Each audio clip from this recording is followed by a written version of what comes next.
lehenengo gauza bat, beste batzuetan ere eskatu dugu dokumentazioa gutxienez bezperan ematea, eta gaurkoan ere, nahi parregura eman dit.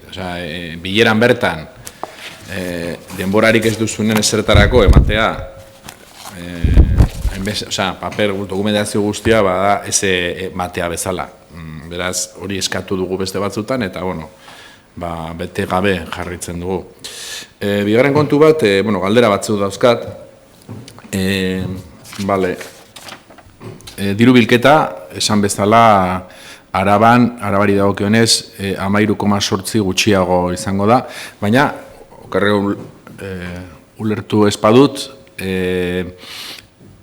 batazbestekoa, EAEko batazbestekoa, jetxiera izango da 13,3. Beraz, Arabako nolabait bilakaera okerragoa izan da EAEko batazbestekoa baino. Jakineko nuke, ia zergatik emaitza txarragoa eman dan Araban, ea azalpenik daukan edo ze balorazioa egiten duen diputado nagusiak. Bigarren kontu bada, ipatu da, remanenteari helduko diola diputazioak eta baita ere zorpetzeari. Baina, hau beste batzuetan ni beti komentatzen dut, kezkatzen gaitu, oraingo zorra oso handia da, aurrekontu propio urte bateko aurrekontu propio baten kantitatea baina handiagoa, 6 milioi ingurukoa, eta gero gainera, aurten remanenteari heltzen badiogu eta zorpetzeari, orduan jakineko nuke, ea 2008ko urtearen bukaeran zenbatekoa izango dan zorra. Eta ia aurreatu dezaken ikusita hogeita hurrengo urteko bilakaera, okerrespanagoz, ez da errekuperazioa izango da apur bat, baina ez gara iritsiko aurreko krisiaren aurreko egoerara. Beraz, zen izango da zorpetzea 2021 urtearen bukaeran gutxura, ia kalkulatu dezake. Es decir, hacer una aproximación de, viendo la evolución económica y teniendo ya los datos de cuál va a ser la bajada en la recaudación y la prevista recuperación para el año que viene, en cuanto calcula que aproximadamente que tendrá que endeudarse esta Diputación, a cuánto remanente tendrá que recurrir para saber al final de 2020 y al final de 2021 los datos que vamos a tener. Y quisiera saber, unido a esa pregunta, ¿cómo lo va a hacer? Porque si baja la recaudación, el año que viene va a haber una pequeña recuperación, pero no se va a recuperar. Es decir, vamos a teniendo problemas, vamos a tener más deuda. Entonces, quedan dos caminos. Uno es recurrir a recortes. Usted ha dicho que no va a haber recortes.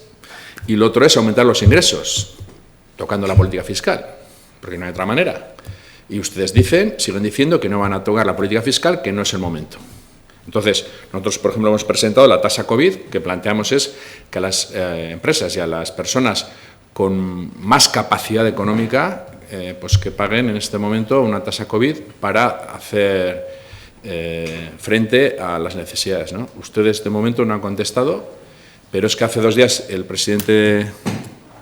el director del Departamento de Finanzas Públicas del FMI llamaba a subir los impuestos a los más ricos y a las empresas más rentables para pagar la factura de la crisis, y decía que esto se debe destinar a la salud y a la protección social en una pandemia que ha afectado de manera desproporcionada a los más pobres. Y también lo reafirma también la economista jefe del Fondo Gita Gopinath, y también otros economistas van en este sentido. Entonces, ya que a nosotros no nos hacen caso, pues no sé, al FMI le va a hacer caso o a otros economistas les va a hacer caso. Es decir, ¿cómo lo va a hacer?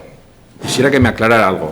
Bien, también otra pregunta, ya se ha hecho también, es decir, usted hablaba inicialmente que con la bajada de recaudación que se preveía inicialmente de cerca un 20%, que la bajada del FOFEL sería también en esa cantidad, luego dijo que iba a ser menor. Entonces, si puede ya concretar cuál va a ser la bajada al FOFEL, ¿no?, a las entidades locales que le va. Y bueno, y una última cuestión que también Al principio he dicho que me entraba, pues, no sé si a veces entrarte la risa o llorar o qué hacer, pero bueno, el tema de la ley de aportaciones. La ley de aportaciones me parece un tema serio. Lo hemos hablado en muchas ocasiones. Llevamos 10 años sin actualizar la ley de aportaciones. Hay una moción aprobada en Juntas Generales en el 2016 en la cual se reclamaba que se actualizara la ley de aportaciones porque además afectaba negativamente a Araba. A mí me parece vergonzoso que ni siquiera en esta reunión del Consejo Vasco de Finanzas, que ni siquiera en ruego se pregunta usted como responsable de Araba, de los alaveses, que ni siquiera plantee que por qué no se actualiza la ley de aportaciones, cuándo se va a actualizar y demás. Ustedes además se comprometieron, a finales del 2016 dijeron que lo iban a hacer y luego dijeron que para el 2017 han incumplido su palabra. Y entonces los preocupa todavía más, no solo que lo incumplan, sino que es que encima se olviden ya de esa reivindicación y me parece que lo dan por perdido.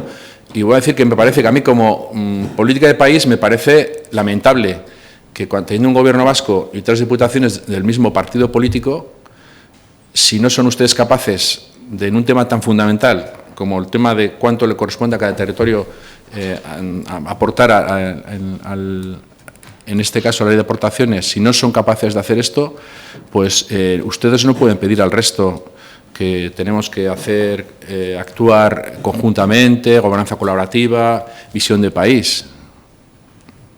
Me parece lamentable que hoy no haya hablado nada de la ley de aportaciones y que sigamos igual que hace 10 años. Eskerrik asko, Fernando de Pinedo.